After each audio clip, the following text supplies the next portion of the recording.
Hey guys, Mike here. So today, I'm here to talk to you about 2005's V For Vendetta, starring Hugo Weaving as V and Natalie Portman as Eva. In V For Vendetta, set in future Britain, a mysterious freedom fighter known only as the alias V sets to bring down a tyrannical government with the help of a young woman. And so we have V For Vendetta. So guys, today's film was requested by no one. This is one I just wanted to watch because I've been meaning to rewatch it for like years now, but I've been putting it off year after year.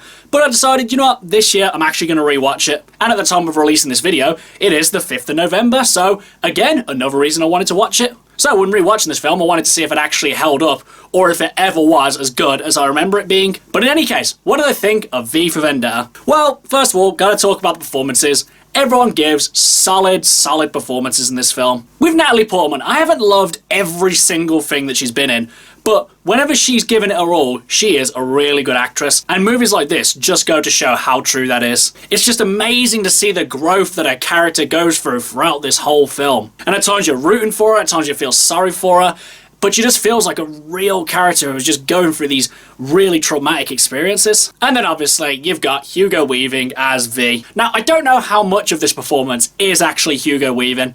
Obviously all the dialogue is him, but I don't know how much of it he's actually in the costume on set performing the stunts or even actually being there delivering his dialogue. But honestly that doesn't become too distracting in the film. But it is amazing how much range he's able to show even just behind a mask. And a big part of that, I would say, comes with the actual cinematography and direction for this film. Because in a lesser talent's hand, you wouldn't be able to see the emotional range that a character can have behind a mask. But again, because both are so masterfully done in this film, you just see a wide range of emotions, even when the character basically has no face. But that is the thing as well, I would say that V is definitely a character. He's not really a real person. Sure, he does have real, genuine emotions throughout the story, but for the most part, the V character is a facade. Because it is alluded to a little bit in the movie, but you never really get to see what the man in the mask is really like. For all we know, he could have been completely different to this actual V character he's playing,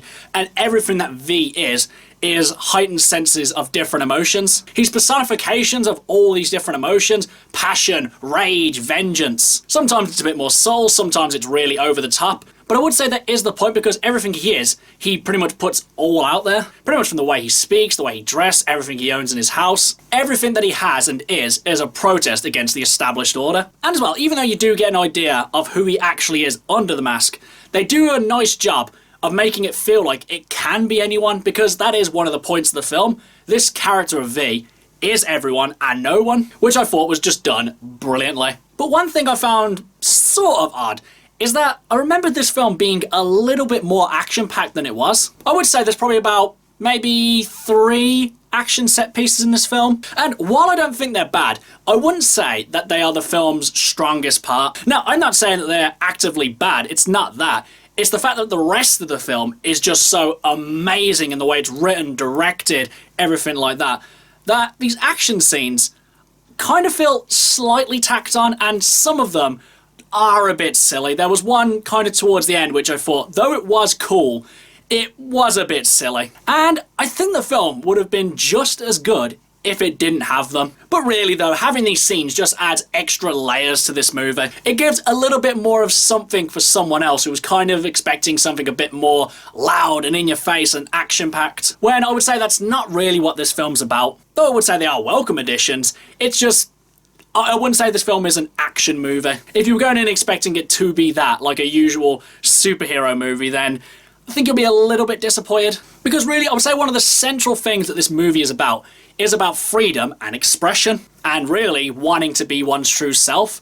And in this world, not many people can do that. Because there's so much bigotry and hatred in this film, a lot of people feel just really pressured into being someone that they don't want to be. But until the events of this film, hardly anyone, if anyone, actually fights back.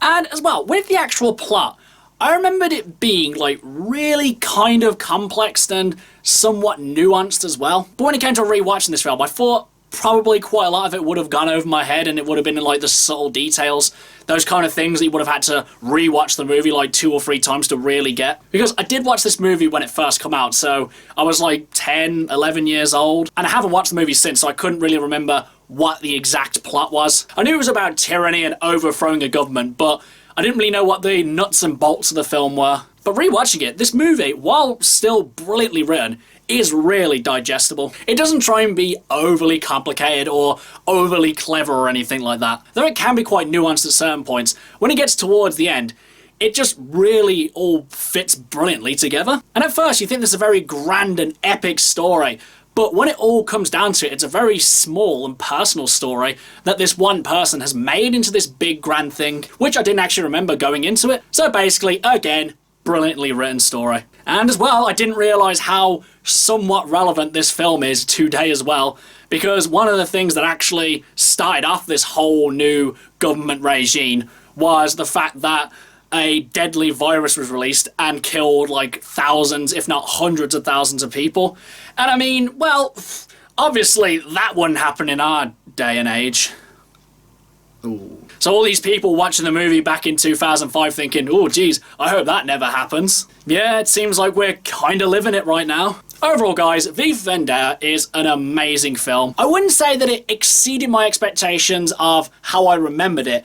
I would say that it was as good as I remembered it being. There were some parts that were better than I remembered, but then there were other parts where they weren't as impressive as I remembered them. But I would say that the negatives definitely do not bog down the positives. And I wouldn't say that the negatives are really anything too major either. I would just say that they are lesser parts in what is a great film. Brilliant performances, solidly written, definitely rewatchable, just an all-round really enjoyable film. But do I think you guys should watch this one?